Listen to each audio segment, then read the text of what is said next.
Hello everyone, I'm Hugo. And I'm Jake. And this is the Bible Reloaded, and we're here to do another movie review. And this one's called A Matter of Faith, which makes me want to rip my face off. It makes me want to cut my own face off. You're gonna take it off and put it on like John Travolta's face and vice versa? No. I want to mutilate something, and I'm the closest person to me. Alright, just checking. Anyway, this movie, I kind of wanted to do it now for a couple reasons. People have been asking us to do it for a very long time, for one thing, and I know we said we would when the initial trailer came out years ago.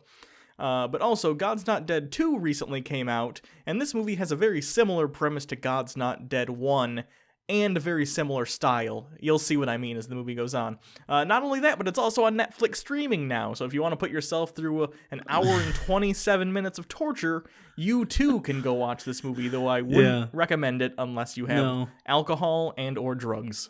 This one doesn't even have any of the funny parts that like God's Not Dead had, where you could just like giggle at it. No, it's just frustrating to watch. Because it's such a one-way street through this, which is normal, but it's even more so. Like, you don't even, like, allow the undesirables on the sidewalk. So, without further ado, let's go ahead and check out the Cristiano Films Group, A Matter of Faith. This intro looks like an advertisement for Cialis.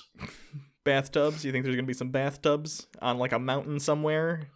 Nope, just these two walking. Right. She's too young for that. So yeah, the movie does open with a girl and her father walking down this country lane, and then by a river where they go to skip some stones. Look how bad this little girl is at this shit, though.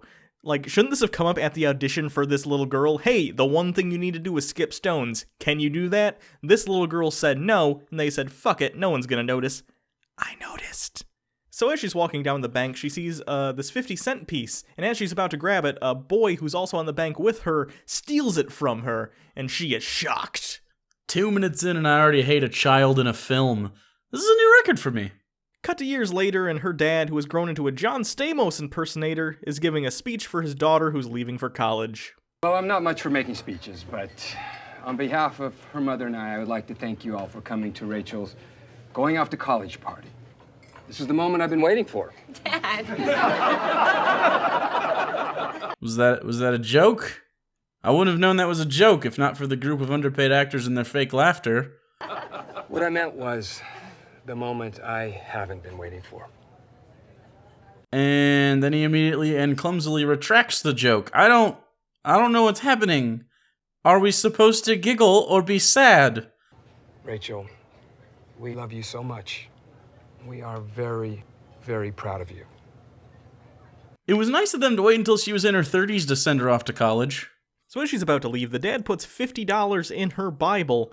I'm sure this won't come up at all for the rest of the movie. Don't worry about it. Prediction. She won't find it because secular college life has made her ceremonially unclean. So the next day she goes to her first class, a Bio 101, with her professor. If you're wondering what plane you're on, this is Introduction to Biology, where we will be studying life and its origins and all that good stuff. How can you be here? I saw you melt in X2, X-Men United, Senator Robert Kelly. Yes, her professor is the guy from Night Court. This is where I would normally make a Night Court joke here, but no one, including me, remembers Night Court. I'm going to try my best to entertain you during our time together. In return, I would appreciate from you a little critical thinking. Science is, after all, the field which challenges us to redefine the conventional wisdom of our predecessors. So the professor here, Professor Kamen, is actually really nice. He tries to entertain them and says if they show up to every class, they'll get a C. So that's not too bad. He seems like a nice professor for the most part. Better than Sorbo was. For sure. Maybe this guy won't get killed at the end by Dean Cain, the only acceptable Superman. So Rachel meets her roommate and basically gets dragged out to her first real college party because, you know, girls do that when they're freshmen. Did someone tell her to do that with her tongue, or did she just take it upon herself to be unattractive? Yeah, look at those kids at the background dance. That's how kids dance nowadays, right? I guess. Oh, God, look at that one. They did the John Travolta move. Still gonna get laid, though. So a guy named Jason approaches her and takes her outside. Here we find out that she's a biology major, which is important because story. And that scene was so fucking cringy, I'm almost fine with them abruptly cutting to an establishing shot of the school without warning. So back with the dad, we see him talking to an exposition dump guy. You know what I'm talking about. Like when any movie, this is the guy who's on the other end of the phone and you don't hear his end of the conversation, but they're always expositing to him. Always the same guy. Anyway, the father mentions he wanted the daughter to go to a Christian college, but Rachel wanted to go to this school because they have a great pharmacological program, and I guess she wants to be a pharmacist.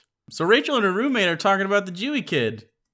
Is the awkward Jewy kid looking dude supposed to be hot? If that's the case, Hugo and I have vaulted to the top of the sexual food pyramid. So back in the bio class, Professor Nightcourt is talking about which came first, the chicken or the egg. Rachel says the chicken, but he says science says the egg.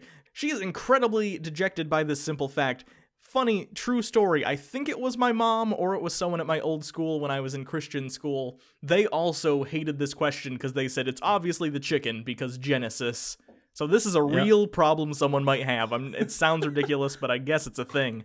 So there's a couple things we need to discuss. Number one is I've never seen anyone upset about that, especially because it was multiple choice. Like, you had a 50-50 shot here, man. You don't have to be, like, you shouldn't have been that invested in that decision.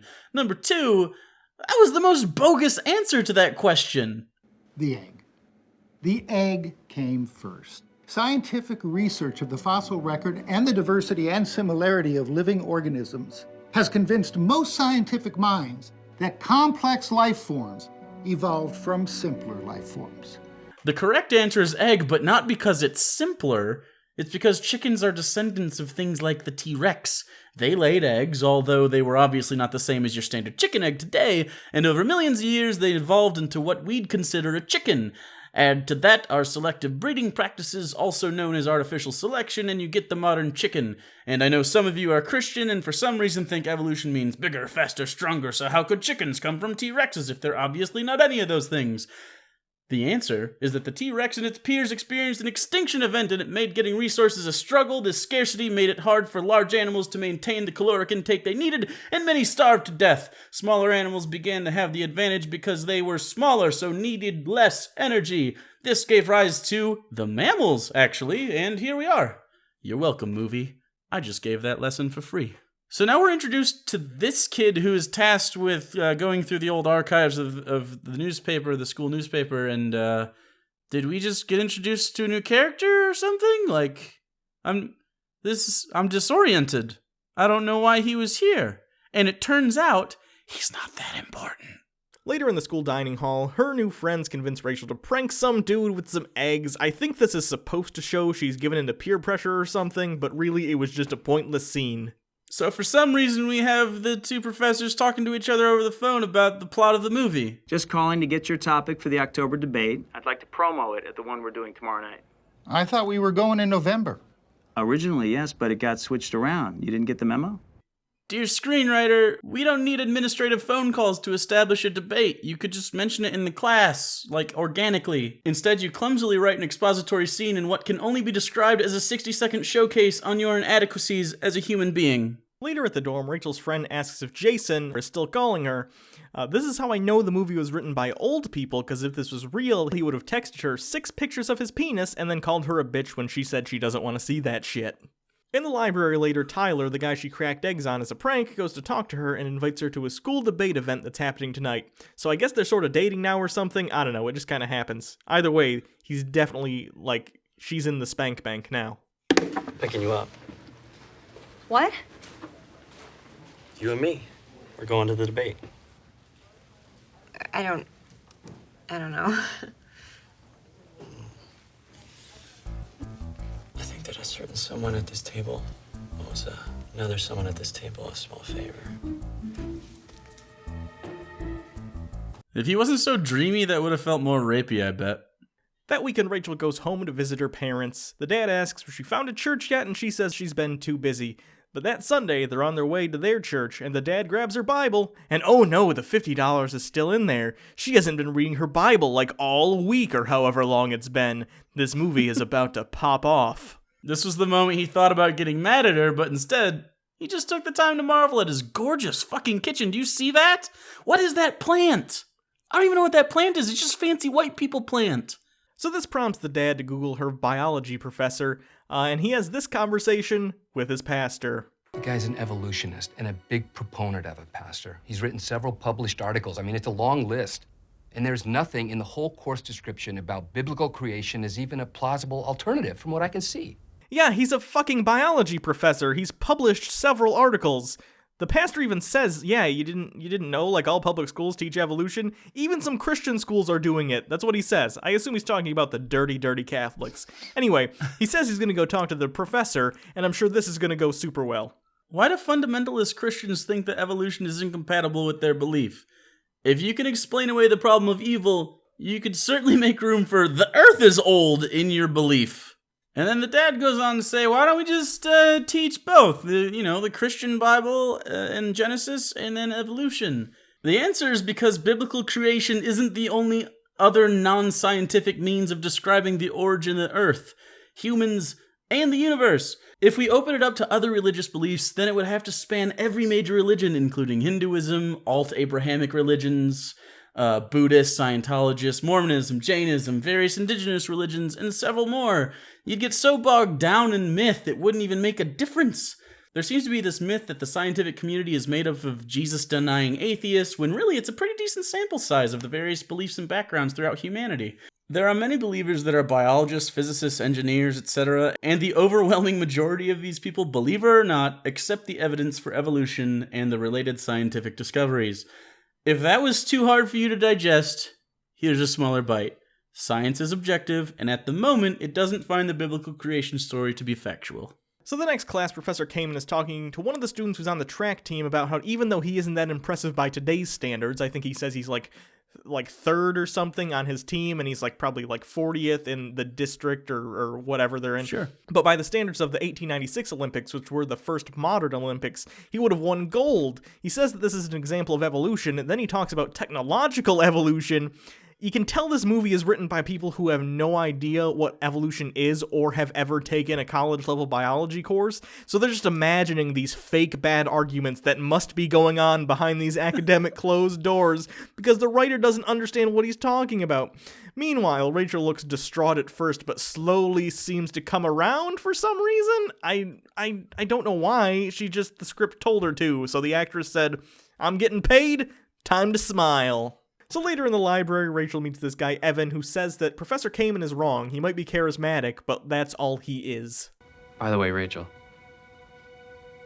he's not right. Two things. I'm not sure bowl-cut McAmish beard is qualified to determine that. And two, this should be a meme. So Rachel's dad comes to talk to the biology professor under the guise of him visiting his daughter. This is incredibly uncomfortable to watch. Oh, yeah. Professor Kamen, I don't mean to come off so direct or with any disrespect, but I'm concerned about what you're teaching in your class. Is that so? Can you give me an example? Well, it seems your class deals quite a bit with the subject of evolution. Yes, it does. The professor is actually surprisingly reasonable here, much more than I would be in his position. He tells the dad if religion makes him happy, that's great. Well, you believe in God and the Bible? Well, yes, sir, I do. And does that help you? Help me? Does that help you to be at peace with yourself? Yes, it does. Well, then I think that's great, and I would encourage you to go on believing. But he's a teacher of biology, and he's going to stick to biology, which is a completely reasonable, if not maybe a little too polite way of dealing with this guy who's trying to tell him how to teach his class. Then the dad says it goes against Christianity and everything they've taught Rachel. Well, guess what, Dad? Welcome to college. You don't get to dictate that anymore. If you wanted that, then you should have made her go to a Christian college. I don't know what you were expecting in a public university. Rachel shows up, and she's, of course, incredibly embarrassed, as you should be. If in college your parents are going in to talk to your professors for you, yeah, you should be a little embarrassed. So then Professor Kamen is actually incredibly nice here, offers the dad an opportunity to debate the issue with him at the school's next debate event. In a genuine way, he says, hey, I would like to give your dad an opportunity to express his views to the students if he feels they should be exposed to it. I find this completely reasonable. Even within the context of the movie, the dad comes off as a bigger asshole than the professor does, because the dad's trying to tell this guy how to do his I totally agree, and I think he's supposed to be an asshole right here. Maybe. I think it's supposed to come across as like, debate? What is there even to debate? You know what I mean? Like, it just seems like they turn their nose up at academic types because they disagree. So the dad acts like he was forced into this, which he absolutely wasn't. Remember, movie, we saw it happen. You showed that to us. And the dad says that he doesn't respect Christianity. The daughter, however, says the most reasonable thing ever. Professor Kamen doesn't claim to be a Christian either. Do you know how embarrassing this is going to be for me? And in fact, he actually had kind of a lot of respect for you, God, and your beliefs. He said as much early on and then decided to give you a platform in order to levy your concerns. I mean, that's as respectful as I think you can get. I can't think of a more respectful way to touch on the subject. I think that when you say respect, you really mean capitulation. Later in the library, she meets with that kid from earlier, Evan, the guy who disagrees with Kamen, and he says, hey, even though you're embarrassed, it's a good thing that your dad's gonna come up there and talk about creationism. I understand, but I don't necessarily think it's a bad thing. It's not like Professor Kamen's preaching some sort of gospel truth here. Haha, I see what you did there, guy who thought chinstrap beard was an intelligent decision. So Rachel calls her dad and asks him again to please back out of this debate. He says it's too important, though, and what else is Kamen teaching? Like there was some Big Bang or something? No, it's a biology class, actually. That's not, he's not in that wheelhouse, like, at all. So, no.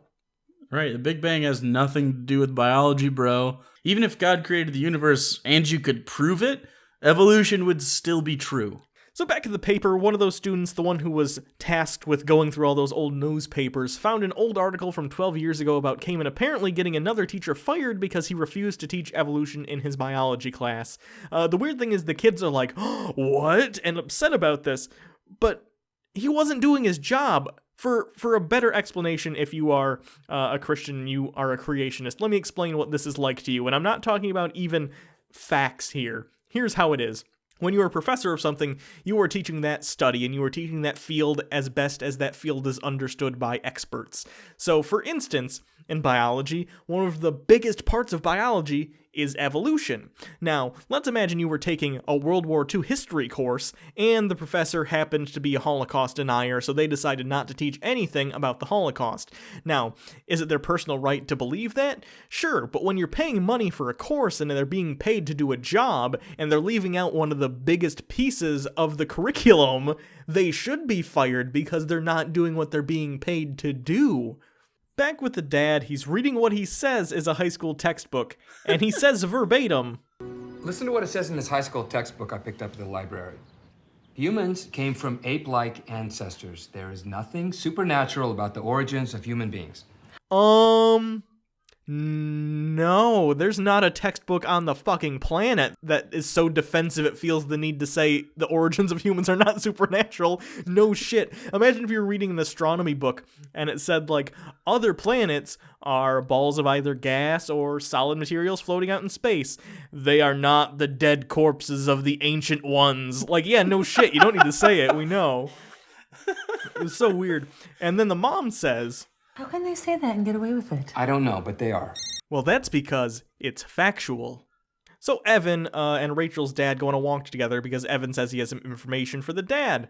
Evan tells the dad about the professor getting fired and gives him material that's, quote, science from a biblical perspective.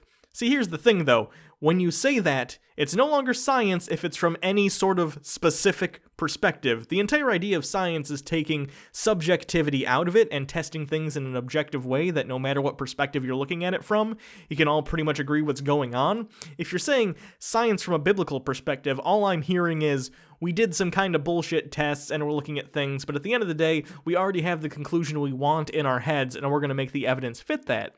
Science is about saying, no, I don't know what the conclusion's going to be, let's test it and find out what they say. You're doing the opposite.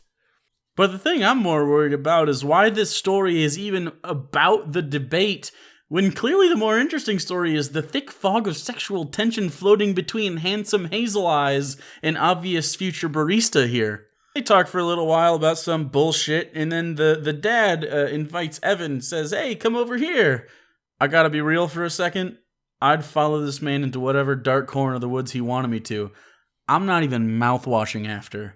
The dad tells Evan about the beginning of the movie with the coin and how Rachel became a Christian that day because when that was taken from her, he used it as a teaching moment to say, hey, we need to forgive people, and she became a Christian after that. In fairness, she couldn't even throw stones properly. I don't trust her opinion on religion. Hard for me to believe someone is now causing my little girl to drift away from what she's been taught. And at no time did the handsome man think to himself, maybe I could be wrong about a thing. I mean, I went to college for accounting. I don't even know what DNA stands for, let alone how evolution works, though I'm pretty sure it has to do with demons and sodomy. So back at the house, the dad walks in, and the wife is like cutting carrots. Does she have cerebral palsy, or has she just never cut a carrot in her life? So Rachel's dad calls the professor that came and got fired for teaching creationism Professor Portland in the hopes of getting help for the debate, but Portland refuses and hangs up the phone. So Rachel goes to yell at Evan because she found out he was talking to her dad, but he schools her on how wrong Cayman is. He says that he isn't right because he's just charismatic, and he says life only comes from life. Cayman only teaches the opposite because he doesn't believe in God and wants to say that evolution created the whole world. Nobody says evolution created the world except you, and you misrepresent it, Evan, you filthy cunt. So now we have our montage of the dad studying for fucking his evolution debate. Who cares? But right here, you didn't actually write anything there, dude. That was just sort of a squiggly line at best. So Tyler's hanging with the boys, and he unleashes his plan. Basically, he's gonna do it. He's gonna try to fuck her at the party. Dude, even if you get laid, she seems like the type that's just gonna lay there anyways. And I know you're probably, like, into rapey things, because, like, look at you. You're a dude, bro. But when you get consent, it just kind of loses all the flavor. So Rachel's dad, Steven, goes to visit Professor Portland. Portland claims Cayman brainwashes all of his students to believe in evolution, and he refuses to have anything to do with the university because of what happened. He even says, "I'm out of the game," twice. But then the dad says, "I swear to God, Christians are never out of the game." I didn't know this was going to be this movie, if I'm being honest, but alright, now we're here, whatever, halfway through. Yeah, there's this weird idea that Christians have to be like soldiers for Jesus, and it's a huge problem. It makes people homophobic, anti-science, and worse, it makes people create Christian rock. So Rachel's in the library studying when a guy comes up and hassles her about her dad going to the debate. He says Cayman has this whole bit about how humans came from apes that will destroy her dad. Evan comes up and is like, Does your mother look like an ape? What'd you say? Does your mother look like an ape? Watch it, man. I'll assume that's a no. How about your grandmother? Does she look like an ape? What? Man, who are you? I'll take that as another no. So your mother doesn't look like an ape, and neither does your grandmother. How about your great-grandmother? Do pictures go that far back in your family? Does she look like an ape? What's your deal, man? Cayman says we all come from apes, so which one in your family was the monkey? I got news for you. You can take it all the way back to the very first man and woman, Adam and Eve. And guess what? No one was ever an ape. A better question, Evan, would be, does your mother have the characteristics that other apes have? Do you see how it changes the answer you'll get? Nobody will mourn your death, Evan. I think the more interesting thing is, my mother was an ape. I am an ape. By the definitions that we have for certain species, humans are in the ape category, just so you know, Evan. People who write this, like, we didn't just come from apes. Technically speaking, we are still apes. Right, we just so happen to be the kind that has the ability to talk, like have empathy, and perform abortions like the one we should have performed on you to prevent you, Evan! Grow the rest of your beard out. So Evan walks away and overhears Tyler's friends talking about how Tyler just wants to get his dirty ape hands into her dirty monkey pants. But he goes to talk to Rachel and tell her what's going on. "'Tis I, milady, Sir Evan, your white knight, here to rescue you from the oppressors that should only venture to aid thee for the chance to dip their wretched members into what I can only imagine is a pristine and hairless honeypot that lieth betwixt your legs." Rachel, Tyler only spends time with you because he thinks you're cute. And that's it. I know this is a family movie and all, but it's kind of annoying that they keep saying it like that instead of, "He wants to fuck you in your crotch hole." Did anybody ever think for a minute that maybe, just maybe, she wanted to fuck Tyler on his pork stick? There's nothing wrong with two adults wanting to smash their bits together until completion, Evan. So I guess after this happens, she has sort of a change of heart and decides to, I don't know, be recommitted or to Jesus or something? Lord Jesus, I want to submit. I'm not sure Jesus is a dom, though, Rach. You know how much he likes being nailed. High five. Hit me. No? We're over the internet. You're 3,000 miles away. Got myself. No, I got myself. Okay. We're good. So I guess she's on Team Jesus now, and she calls her dad to apologize, even though in fairness, her dad is a total creep. So Rachel goes into the professor's office basically to show that this is the third act and says, The chicken came first. That's not a gotcha moment, Rach. It's you just not knowing things. So she goes to break up with Tyler because he's trying to fuck her or something, which pisses him off, and now he wants to find out how she found out. I'm 99% sure that storyline does not wrap itself up, though, so I don't know why I'm even telling you this. Like, doesn't he say, like, how did she find out? And then we never see him again? Like, yeah, no, he doesn't come up ever again. I feel like that was going to be a storyline or something, and they were going to have a confrontation, but they were like, fuck it, cut it. He probably gets with Josh's girlfriend from God's Not Dead. Yeah. Which is fine, because somebody's got to fuck her. So the day of the debate comes, and the auditorium is full of people on both sides. Half of them are kids from the college who are fans of Cayman, and the other half is people from the church that have been bussed in to basically support the dad. And then also Rachel is here. God damn, they had to paint the fuck out of this girl's face to make her look like she was even close to early 20s. For the record, she's 30. Real, like her real life, she's 30. So it's now time for the debate. Stephen gets the first opening statement. Firstly, he plays it like many real-life apologists, where they kind of cast themselves in the role of the humble, know-nothing, common, red-blooded American going up against the big bad academic establishment. This is actually funny, because you can see this a lot, and if you've ever watched like Matt Dillahunty's series on atheist debates, he actually points this out in his own debates. He's done several of them, and he points out what they're doing and trying to cast him as the big bad debater, and they're like they're trying to cast themselves in more of a humble light to try and make themselves look like the underdog. It's just an interesting debate tactic, and I don't know if they meant to do this intentionally in the movie or if this guy's just a bad actor, but either way, there it is. So the first real argument Steve brings up is basically evolution says, like, it created itself and blah, blah, blah, and then, we have God that created everything. Actually, Steve, the scientific community hasn't reached an answer that satisfies them yet as to the method in which life originated here on Earth or in the universe. Evolution, however, does explain quite satisfactorily how life changes over time and how speciation occurs. The top theories for the origin of life on Earth are things like abiogenesis, panspermia, and some people, you included, argue for divine placement. His next contention is one you see very often when you're dealing with people who are trying to invalidate evolution like altogether, and that's the claim that evolution isn't a science at all because science deals with the observed and you can't directly see something evolving.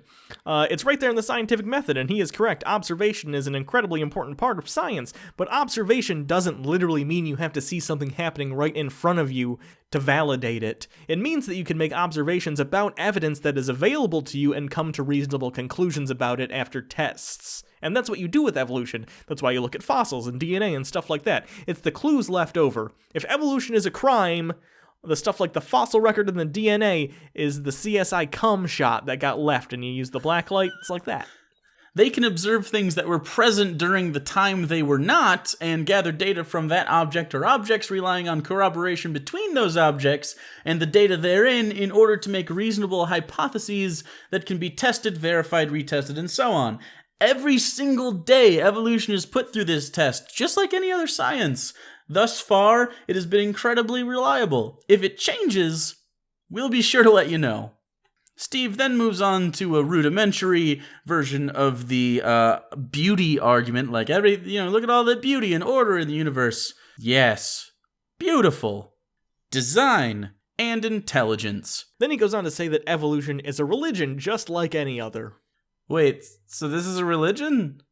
Can we consider the show tax exempt now? Because that would be fucking glorious, because we are gonna get raped over taxes. He ends his opening statement by saying that evolution is an attack on the first words in the Bible and the authority of God himself. I want to put this out there, though.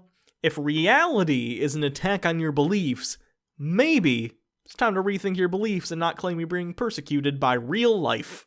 So then Kamen gets his opening statement, and it's funny because you can clearly see this was written by someone who has briefly listened to actual atheist arguments but didn't understand what they were trying to say, so they sort of have the superficial quality of some of the words, but with none of the understanding of what they're trying to actually get across. So he lambasts the idea of faith, saying evolution doesn't require faith, which is fair, I'd agree with that. He goes down to brief points. He mentions evidence, fossil records, common descent, and modification, stuff like that. Radiometric dating, basically lots of words relating to evolution without without worrying about what they mean. After these opening statements, they get a Q&A between each other sort of deal, and Steve says to Kamen, how do you explain away God? Man created God, Kamen says, and he goes on to talk about how, I shit you not, Sigmund fucking Freud... Yeah, who's not even respected in the psychological community at this point, by the way. I know. All of his work is pretty much just there for show. Like, you get it as kind of a kitschy thing. Honestly, this is the most straw man I've ever seen in any one of these movies, because in the 4 years we've been doing this, and trust me, in 4 years I see a lot of arguments on the internet and defenses and stuff and YouTube videos and debates about this topic, about God. I've never once, and trust me, I've seen plenty of shitty atheists who make terrible arguments. Not a one of them has ever mentioned Sigmund Freud, because that's an argument that doesn't make any goddamn sense. That's an argument so bad, Kevin Sorbo and God's Not Dead didn't even make it, and that's saying a lot. So Kamen asks for proof of God, and they get into literally a shouting match over the existence of God, which isn't even the point of the debate, remember? The entire point was evolution versus creationism, not on the existence of God. And while they are related, a debate is about what you're debating. You don't get to be all tangential like that. Where is the moderator? He's sitting in the front row and he's letting them do this. This is why no one comes to his shit. This is why they're like, oh, only 5 people ever show up. Because you suck at putting debates on. We have moderated debates. We do a better job. We tell dick jokes for a living. And then for some reason, it turns into a tag team match and he tags Portland into the fucking conversation. Professor Portland off the turnbuckle. Oh my God! I don't know wrestling. I know nothing about wrestling. He just freaks out. I'm the king, and he wear a cowboy hat, and fucking Hulk Hogan like gropes people. So the very first thing out of Portland's mouth is wrong. You never cease to amaze me, Marcus. Of course you're going to agree with Freud's views on God, since evolution leaves no room for a supernatural creator. I mean, technically it does. Again, when we're only debating evolution and not talking about abiogenesis or any other hypothesis for why life exists, technically, you could say whatever you want happened before life came into existence. You could say it's Yahweh or Allah or Vishnu or a fucking hamburger floating through space that decided it wanted people to eat it. I don't know, it could be anything. It leaves room for whatever you want, as long as you understand that the evidence leads us to believe that life changes over time, and that's basically all evolution says. He then goes on to this old gem, if there's no God, then there are no rules and no one to whom you are accountable to. Again, why do they always go to this, assuming that, I'm accountable to myself and the people around me and, all that shit that actually exists. I don't do good things because I want to go to heaven, or not do bad things because I don't want to go to hell. I do them because I'm a human being who kind of gives a shit about other people, 95% of the time at least. He shotguns 3 or so arguments right at once. They're all terrible, and I'm just going to go over them very briefly. He talks about lab tests that were done where they turned inorganic compounds into organic compounds. Some people use this as evidence that it's possible that under right conditions in a primordial Earth, life could have come about via abiogenesis. I haven't seen that, so I have no idea what those tests say and how valid they are. But basically, he says, even if they are valid, an intelligence was necessary to make that, the people who did the test. That's such a bullshit excuse, and it totally misses the entire point of the experiment. The point is to show, under conditions similar to that, could it spontaneously happen? And apparently there were some positive results. I don't really know. I'm not hanging my hat on that anyway. Secondly, the nucleus of a cell has more information in it than it is possible to have without intelligent design. He does not back this up with any sort of research or even an explanation as to why this is the case, so I don't even really need to address it here. He doesn't even talk about what kind of cells, which is extremely important, and he doesn't mention that some cells don't even have a nucleus. He also then says that no one has seen an animal turn into another. For a second, I thought he was channeling Kent Hovind. I thought Bill Nye was going to have to come in and do an exorcism of some sort to get him out of there. It's ridiculous. No, you don't see crocodiles turn into ducks, because that's not what evolution says, obviously. Come on. This was the most egregious, in my opinion, though. He says, the Earth is not billions of years old. It isn't even millions. Not even close. And then he keeps talking, and I kept expecting him to explain that statement, try and even say that radiometric dating is false or some shit like you've heard before, but he never does. Was I just supposed to be, oh, okay, he's right because he said it second? What was he has a distinguished beard. It's at this point that I really, really realized I mean, most of these movies, like 99.9%, are for Christians, and it's just supposed to make them feel better about the positions they already hold. At that point, I was like, oh, wow, this is so bad. Because I'm supposed to... They're not even interested in entertaining the conversation. No, not at all. They just want to pat you on the back and be like, don't worry, this fictional character agrees with you, and they're winning. Yay! Like, come on.